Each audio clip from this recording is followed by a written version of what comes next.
ఊర్లో గ్రామ సభ ఉంది కదా, దానికోసం మీరు ఏమైనా చెప్పండి. మాకు ఫస్ట్ రోడ్ లేదు, పొటెన్చర్ నుంచి శంకర్పల్లి వరకు రోడ్ లేదు. 200 ఫీట్ రోడ్ కావాలి మాకు. ఫస్ట్ రోడ్ లేదు మాకు. బాగారెడ్డి సంధి, రామచంద్రరెడ్డి సంధి ఎప్పుడు రోడ్ కాలేదు. జగ్గారెడ్డి వచ్చిపోయాడు, అందరు వచ్చిపోయారు. ఎవరైనా 200 ఫీట్ రోడ్ కావాలి ఫస్ట్ మాకు.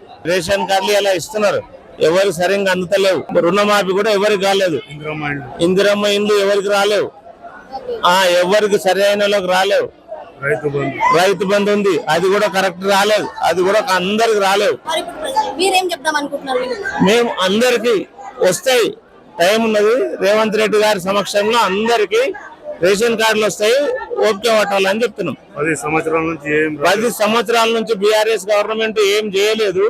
ఇప్పుడు రేవంత్ రెడ్డి గారి హయాంలో అందరికి రేషన్ కార్డులు వస్తాయి, రుణమాఫీ అవుతుంది అందరికి తప్పకుండా. ఇందిరమ్మ ఇండ్లు కూడా అందరికి వస్తాయి. కంచర్లగూడెం రోడ్ ఉంది మాకు, చిన్న గ్రామ పంచాయతీలా కంచర్లగూడెం రోడ్ ఉంది. మా ఊర్లో కూడా డ్రైనేజీలు ఉన్నాయి. కలెక్టర్ ఎవరు కూడా ఇక్కడ వస్తలేరు. మా సమస్యలు పట్టించుకునే నాదురు లేదు. మా సర్పంచ్ ఉన్నాడు, ఇంతో అంతా మా సర్పంచ్ మాకు బాగానే చేస్తున్నాడు. ఇంకా జర మెరుగుపడేందుకు అవకాశం గవర్నమెంట్ నుంచి సహకారం కావాలి. మీరు మరి అప్లికేషన్ పెట్టుకున్నారా వీటి కోసం? అన్నిటి కోసం పెట్టుకున్నాం, అన్నిటి కోసం అప్లికేషన్ పెట్టుకున్నాం.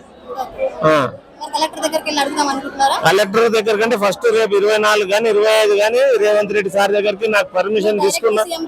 డైరెక్ట్ సీఎం దగ్గరికి రోడ్ కోసము 25, 26 నాడు మాకు సీఎం అపార్ట్మెంట్ ఇచ్చిండు. సీఎం దగ్గరికి వెళ్తున్నాం.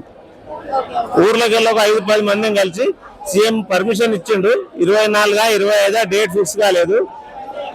26 నాడు బహుశా అనుకుంటున్నా. దండవంతరం ఉన్నది కనుక 25 పర్మిషన్ రావచ్చు మాకు అంటున్నాం.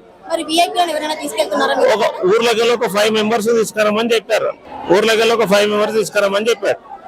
సీఎం పర్మిషన్ ఇచ్చాడు, ఒక 5 మెంబర్స్ రండి అని చెప్పారు. 25 నాడు కంపల్సరీ వెళ్తాం. రోడ్ కోసము, మా గ్రామ పంచాయతీ సమస్యల గురించి, రెవెన్యూ గురించి, కలెక్టర్ గురించి అన్ని చెప్పి పరిష్కరించడానికి వెళ్తున్నాం. నేను తప్పులు శ్రమిస్తుండే, నేను ఇల్లు ఇందిరా పథకం కింద కట్టుకుంటున్నామని భూమి కొత్త భూమి అమ్ముకున్న తల్లి నన్ను మధ్యలో ఆపేసి మొత్తం నన్ను మోసం చేస్తున్నారు. మధ్యలో అంతకన్నా ముందు అందరికి నేను చేసిన అని నాకు రాకుండా ఇందులో క్యాంపెయిన్ జరుగుతుంది తల్లి. తప్పుల్లో శ్రమిస్తుంటే నేను ఎవరికి ఏం దూరం చేయను. నేను ఉల్టా పాలు కేజీలో కూడా చేరిన. నన్ను మోసం చేయకుండా అందరూ మీరు శ్రమించి నా బాధ్యత తీసుకొని నాకు ఇల్లు దారి చూపెట్టుమని మీకు నమస్కారం కొట్లాడుతున్న తల్లి. ప్రభాత సూర్యుడు జాతీయ తెలుగు దినపత్రిక. ప్రతి అక్షరం నిజం వైపు. నిజం దాగదు, వార్త ఆగదు.